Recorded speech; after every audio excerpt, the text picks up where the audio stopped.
Yo creo que en el caso de Maduro tenía una gran ventaja, y la gran ventaja era Chávez, ¿no? O sea, había un proyecto de integración latinoamericana que tuvo varias aristas, pero que, digamos, jugó un papel muy fuerte, o jugaron un papel muy fuerte los convenios que pudo adelantar Chávez a través de PDVSA, y eso en últimas fue la gasolina, literalmente la gasolina de la Alianza Bolivariana para las Américas, y eso era un proyecto que tenía Chávez en la cabeza. Recuerden ustedes que cuando hace su gira el presidente de los Estados Unidos, entonces Chávez también hace su propia gira, y el famoso intento de un segundo Cordobazo en la Argentina, etcétera, etcétera.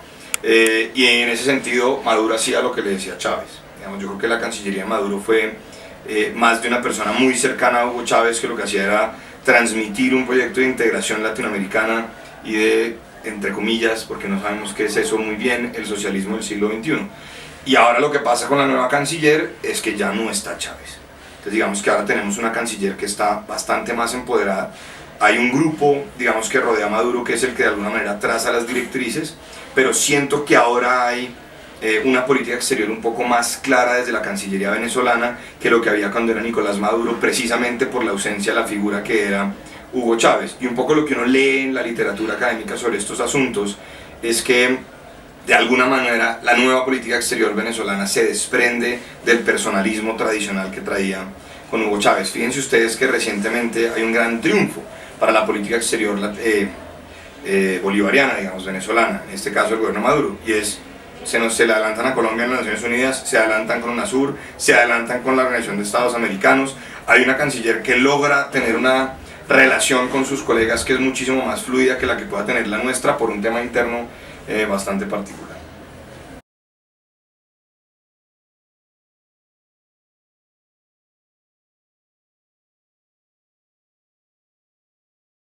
Yo digamos que para hilarlo, ¿no? Desde el 98 hay una gran ruptura en el gobierno, entre comillas, bolivariano, que es 2002. Ustedes saben que después de 2002, con el golpe, y digamos 44 horas después, bueno, el golpe entre comillas, y vuelve Chávez, se radicaliza la revolución, y también va a pasar, digamos, a la política exterior de todo un proyecto de integración desde el socialismo del siglo XXI.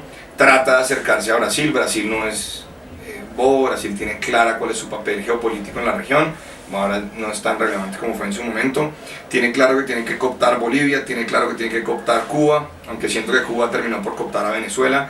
Tiene clara su alianza con Nicaragua, y tenía claro lo que estaba pasando en Nicaragua, que ya todos sabemos, digamos, la gran apuesta geopolítica de Nicaragua, su cercanía con Rusia y China para la construcción de un canal. Entonces fue, digamos, una política exterior, a mi modo de ver, concentrada en la integración de países afines ideológicamente. Por eso lo que usted me pregunta sobre el socialismo del siglo XXI, con algunas excepciones bien interesantes que no le juegan tan de frente a eso, como paradójicamente es el caso del Ecuador y el Uruguay. Entonces ahí uno empieza a darse cuenta que los países dependientes económica y políticamente de Venezuela se plegan a lo que plantea Chávez en su momento.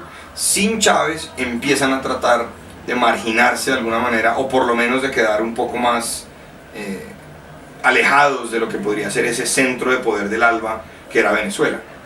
¿Y por qué cree que usted que pasa eso, que se tratan de alejar desde que Nicolás Maduro está en el poder? Le voy a responder como le respondió el asesor de Clinton a un periodista en su momento: it's the economy. Es decir, cuando usted tiene una Venezuela con precios del petróleo por encima de $90, cuando usted le fluye el dinero, cuando usted puede hacer convenios con Cuba, convenios con Nicaragua, convenios con Bolivia, no se nos olvide que la hoy caravana presidencial, los vehículos de la caravana presidencial de Bolivia, fue una donación del gobierno de Hugo Chávez, digamos, hasta ese nivel. Entonces, cuando usted tiene una economía, entre comillas, bollante, fuerte, de miles y miles de millones de dólares, digamos, con los que usted puede, entre comillas grandes, comprar aliados, pues es muy fácil.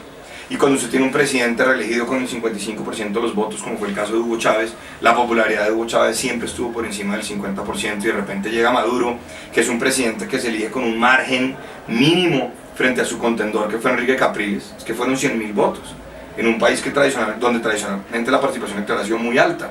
Entonces Maduro no tiene el mismo margen de acción, y usted tiene a un Diosdado Cabello, muy cercano a las fuerzas militares, como presidente de la Asamblea Legislativa, que no ve en Maduro un jefe como si lo veía en Chávez. Por eso Chávez determina quién de los dos será su sucesor. Entonces ahí usted ve un asunto de lo que cambió políticamente al interior de Venezuela, lo que pasó con la economía mundial, porque esto no solamente afecta a Venezuela, por supuesto.